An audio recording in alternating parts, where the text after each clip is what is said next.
Slave dynasty, गुलाम वंश का इतिहास। कुतुबुद्दीन ऐबक मध्यकालीन भारत में एक शासक था। ये दिल्ली सल्तनत का पहला शासक एवं गुलाम वंश का स्थापक था। उसने केवल 4 वर्ष 1206 to 1210 ही शासन किया। वह मोहम्मद गोरी का एक गुलामों को सैनिक सेवा के लिए खरीदा जाता था। ये पहले गोरी साम्राज्य के सुल्तान मोहम्मद गोरी के सैन्य अभियानों का सहायक बना और फिर दिल्ली का शासक। इसने अपनी राजधानी लाहौर बनाई। कुतुब मीनार की नींव इसने ही डाली थी। कुतुब अल दीन या कुतुबुद्दीन तुर्किस्तान का निवासी था और उसके माता पिता तुर्क थे। इस क्षेत्र में उस समय दास व्यापार का प्रचलन था और इसे लाभप्रद माना जाता था। दासों को उचित शिक्षा और प्रशिक्षण देकर उन्हें राजा के हाथ फरोख्त बेचना करना एक लाभदायक धंधा था। बालक कुतुबुद्दीन इसी व्यवस्था का शिकार बना और उसे एक व्यापारी के हाथों बेच डाला गया। व्यापारी ने उसे फिर निशापुर के फखरुद्दीन अब्दुल अजीज कुफी को बेच दिया। अब्दुल अजीज ने बालक कुतुब को अपने पुत्र के साथ सैन्य और धार्मिक प्रशिक्षण दिया, पर अब्दुल अजीज की मृत्यु के बाद उसके पुत्रों ने उसे फिर से बेच दिया और अंततः उसे मोहम्मद गोरी ने खरीद लिया। कुतुब मीनार, जो अब विश्व धरोहर है, उसके काल में निर्मित हुई थी।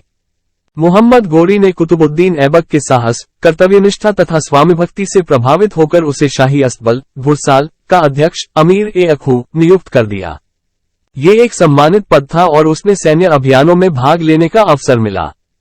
तराइन के द्वितीय युद्ध में राजपूत राजा पृथ्वीराज चौहान को बंदी बनाने के बाद ऐबक को भारतीय प्रदेशों का सूबेदार नियुक्त किया गया। वह दिल्ली, लाहौर तथा कुछ अन्य क्षेत्रों का उत्तरदायी बना। ऐबक के सैन्य अभियान। उसने गोरी के सहायक के रूप में कई क्षेत्रों पर सैन्य अभियान में हिस्सा लिया था तथा इन अभियानों में उसकी मुख्य भूमिका रही थी।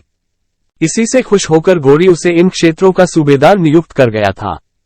महमूद गोरी विजय के बाद राजपूताना में राजपूत राजकुमारों के हाथ सत्ता सौंप गया था, पर राजपूत तुर्कों के प्रभाव को नष्ट करना चाहते थे।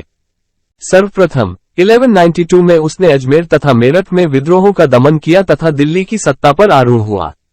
दिल्ली के पास इंद्रप्रस्थ को अपना केंद्र बनाकर उसने भारत के विजय की नीति अपनाई। भारत पर इससे पहले किसी भी मुस्लिम शासक का प्रभुत्व तथा शासन इतने समय तक नहीं टिका था। जाट सरदारों ने हांसी के किले को घेर कर तुर्क किलेदार मलिक नसीरुद्दीन के लिए संकट उत्पन्न कर दिया था, पर ऐबक ने जाटों को पराजित कर हांसी के दुर्ग पर पुनः अधिकार कर लिया।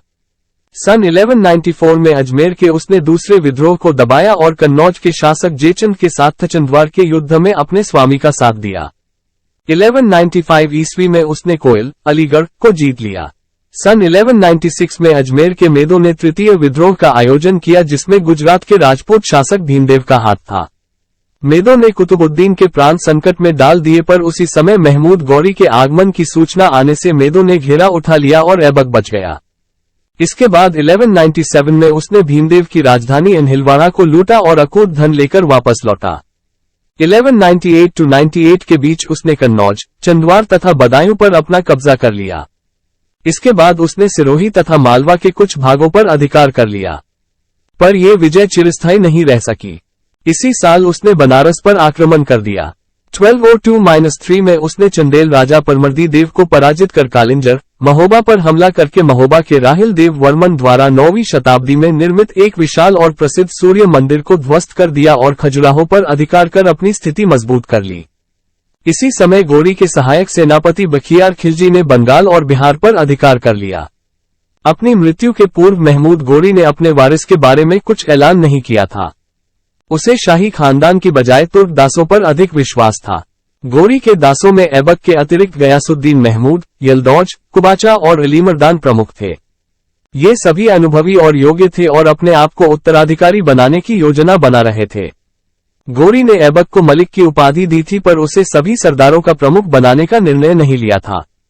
ऐबक का गद्दी पर दावा कमजोर था, पर उसने विषम परिस्थितियों में कुशलतापूर्वक काम किया और अंततः दिल्ली की सत्ता का शासक बना।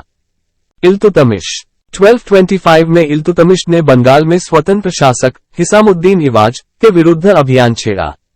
इवाज ने बिना युद्ध के ही उसकी अधीनता में शासन करना स्वीकार कर लिया, पर इल्तुतमिश के पुनः दिल्ली लौटते ही उसने फिर से विद्रोह कर दिया। इस बार इल्तुतमिश के पुत्र नसीरुद्दीन महमूद ने 1226 ई में लगभग उसे पराजित कर लखनौती पर अधिकार कर लिया। 2 वर्ष के उपरांत नासिरुद्दीन महमूद की मृत्यु के बाद मलिक इख्तियारुद्दीन बल्का खलजी ने बंगाल की गद्दी पर अधिकार कर लिया। 1230 ई में इल्तुतमिश ने इस विद्रोह को दबाया। संघर्ष में बुल्का खलजी मारा गया और इस बार एक बार फिर बंगाल दिल्ली सल्तनत के अधीन हो गया। 1226 ई में इल्तुतमिश ने रणथंभौर पर तथा 1227 ई में परमरों की राजधानी मंदौर पर अधिकार कर लिया। नागदा को लेकर इल्तुतमिश व मेवाड़ के जैत्र सिंह के बीच 1227 ई में भूतला का युद्ध लड़ा गया। हालांकि इस युद्ध में जैत्र सिंह को विजयश्री प्राप्त हुई।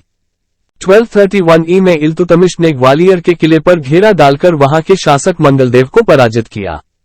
1233 ई में चंदेलों के विरुद्ध एवं 1234-35 ई में उज्जैन एवं भिलसा के विरुद्ध उसका अभियान सफल रहा। वैद सुल्तान एवं उपाधि। इल्तुतमिश के नागदा के गुहिलौतों और गुजरात चालुक्यों पर किए गए आक्रमण विफल हुए। इल्तुतमिश का अंतिम अभियान बामियान के विरुद्ध हुआ। फरवरी 1229 में बगदाद के खलीफा से इल्तुतमिश को सम्मान में खिलत एवं प्रमाण पत्र प्राप्त हुआ। खलीफा ने इल्तुतमिश की पुष्टि उन सारे क्षेत्रों में कर दी जो उसने जीते थे। साथ ही खलीफा ने उसे सुल्तान ए आजम महान शासक की उपाधि भी प्रदान की। प्रमाण पत्र प्राप्त होने के बाद इल्तुतमिश वैध सुल्तान एवं दिल्ली सल्तनत एक वैध स्वतंत्र राज्य बन गई। इस स्वीकृति से इल्तुतमिश को सुल्तान के पद को वंशानुगत बनाने और दिल्ली के सिंहासन पर अपनी संतानों के अधिकार को सुरक्षित करने में सहायता मिली। खिलत मिलने के बाद इल्तुतमिश ने नासिर अमीर उल मोमिनीन की उपाधि ग्रहण की। इल्तुतमिश पहला तुर्क सुल्तान था जिसने शुद्ध अरबी सिक्के चलवाए।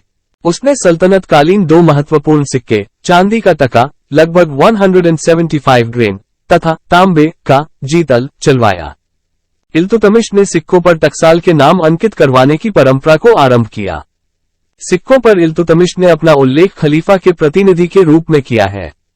ग्वालियर विजय के बाद इल्तुतमिश ने अपने सिक्कों पर कुछ गौरवपूर्ण शब्दों को अंकित करवाया, जैसे शक्तिशाली सुल्तान, साम्राज्य व धर्म का सूर्य, धर्मनिष्ठों के नायक के सहायक। इल्तुतमिश ने इक्ता व्यवस्था का प्रचलन किया और राजधानी को लाहौर से दिल्ली स्थानांतरित किया। मृत्यु। बामियान अभियान पर आक्रमण करने के लिए जाते समय मार्ग में इल्तुतमिश बीमार हो गया। इसके बाद इल्तुतमिश की बीमारी बढ़ती गई। अंततः 30 अप्रैल 1236 में उसकी मृत्यु हो गई। इल्तुतमिश प्रथम सुल्तान था जिसने दोआब के आर्थिक महत्व को समझा था और उसमें सुधार किया था। सुल्तान रुकनुद्दीन फिरोज। रुकनुद्दीन फिरोज 1236 में अपनी माता शाह तुर्काना के संरक्षण में सुल्तान घोषित किया गया। रुकनुद्दीन फिरोज की आलसी और विलासी प्रवृत्ति होने के कारण ये किसी भी शासन के कार्यों में भाग नहीं लेता था, जिसके चलते अधिकारी वर्ग के लोग जनता पर हावी हो रहे थे। रुकनुद्दीन फिरोज कुछ ही महीनों तक सुल्तान बना। उसके बाद जनता के विद्रोह के कारण रजिया सुल्तान को सुल्ताना बनाया गया। रजिया सुल्तान। रजिया सुल्तान इल्तुतमिश की पुत्री तथा भारत की पहली मुस्लिम शासिका थी। अपने अंतिम दिनों में इल्तुतमिश अपने उत्तराधिकार के सवाल को लेकर चिंतित था। इल्तुतमिश के सबसे बड़े पुत्र नसीरुद्दीन महमूद की, जो अपने पिता के प्रतिनिधि के रूप में बंगाल पर शासन कर रहा था, 1229 ई को अप्रैल में मृत्यु हो गई। सुल्तान के शेष जीवित पुत्र शासन कार्य के किसी भी प्रकार से योग्य नहीं थे, अतः इल्तुतमिश ने अपनी मृत्यु शैया पर से अपनी पुत्री रजिया को अपना उत्तराधिकारी नियुक्त किया। स्थापत्य कला के अंतर्गत इल्तुतमिश ने कुतुबुद्दीन ऐबक के निर्माण कार्य कुतुब मीनार को पूरा करवाया। भारत में संभवतः पहला मकबरा निर्मित करवाने का श्रेय भी इल्तुतमिश को दिया जाता है। इल्तुतमिश ने बदायूं की जामा मस्जिद एवं नागौर में अताकिन के दरवाजा का निर्माण करवाया। उसने दिल्ली में एक विद्यालय की स्थापना की। इल्तुतमिश का मकबरा दिल्ली में स्थित है, जो एक कक्षीय मकबरा है। मुइजुद्दीन बहराम शाह 1240-42। 1240 में रजिया सुल्तान की हत्या के बाद मुइजुद्दीन बहराम शाह सुल्तान बना। बहराम शाह के शासनकाल में 1241 में मंगोलों का आक्रमण हुआ, जिसमें बहराम शाह मारा गया। मंगोलों ने पंजाब पर हमला किया था। अलाउद्दीन मसूद शाह 1242-46। बहराम शाह की मृत्यु के बाद 1242 में फिरोज शाह का पुत्र मसूद शाह सिंहासन पर बैठा। मसूद शाह ने बलबन को अमीर ए हाजिब की उपाधि प्रदान की। गयासुद्दीन बलबन 1265-1290। गयासुद्दीन बलबन दिल्ली सल्तनत का 9वां सुल्तान था। वह 1266 में दिल्ली सल्तनत का सुल्तान बना। उसने अपने शासनकाल में चालीसा की शक्ति को क्षीण किया और सुल्तान को पद को पुनः गरिमा में बनाया। बलबन गुलाम वंश का सर्वाधिक महत्वपूर्ण शासक था। बलबन इल्तुतमिश का दास था। इल्तुतमिश ने बलबन को खासदार नियुक्त किया था। इसके बाद बलबन को हांसी का इक्तादार भी नियुक्त किया गया। बलबन ने नासिरुद्दीन महमूद को सुल्तान बनाने में महत्वपूर्ण योगदान दिया था। नासिरुद्दीन को सुल्तान बनाकर बलबन ने अधिकतर अधिकार अपने नियंत्रण में ले लिए थे। नासिरुद्दीन महमूद ने गियासुद्दीन बलबन को उलूग खां की उपाधि दी थी। नासिरुद्दीन महमूद की मृत्यु के बाद बलबन सुल्तान बना। बलबन के 4 पुत्र थे, सुल्तान महमूद, कैकुबाद, कैखुसरो और कैकाउस। बलबन का असली नाम बहाउद्दीन था। यह इल्तुतमिश के बाद गुलाम वंश का दूसरा इल्बरी तुर्क था। शासक बनने के बाद इसने सबसे पहले सेना का पुनर्गठन किया। सेना को दीवाने-ए-आरिज कहा जाता था। बलबन ने सिगदा और पैबोस प्रथा की शुरुआत की। इसने जिले-ए-इलाही तथा नियाबते-खुदाई की उपाधि धारण की। बलबन ने इल्तुतमिश द्वारा बनाए गए चालीसा दल को समाप्त किया। नसीरुद्दीन ने बलबन को उलूग खां की उपाधि दी।